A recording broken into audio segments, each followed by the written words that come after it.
Un conocido drug pusher de Barangay de Tugbungan na rindi su cuerpo na PIDEA anoche. El persona junto con el barangay chairman de Tugbungan, el Honorable Jun Graciano, ya andan na opisina del Deputy Regional Director del PIDEA, el Director Levi Ortiz, iya kumpesa ka envuelto en la vendida de droga prohibido. As of now, kunan natin siya ng record, i-booking natin siya in order na may thorough details tayo sa kanya.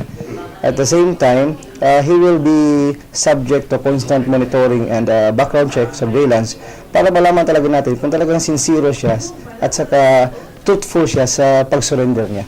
Así como con Ortiz, el persona tiene miedo con el cose habla al nuevo elegido presidente Duterte, que hay bien seryoso at na kampanya kontra con el droga prohibido. Sabi niya, natakot daw talaga siya sa pronouncement ng bago nating presidente na talagang serious talaga sa pagpuksa ng illegal na droga. So, hindi na siya mapalagay, apprehensive siya sa mangyari sa kanya. So, with the help of the Barangay Captain of Tugbungan, nag-surrender siya sa atin sa PIDEA.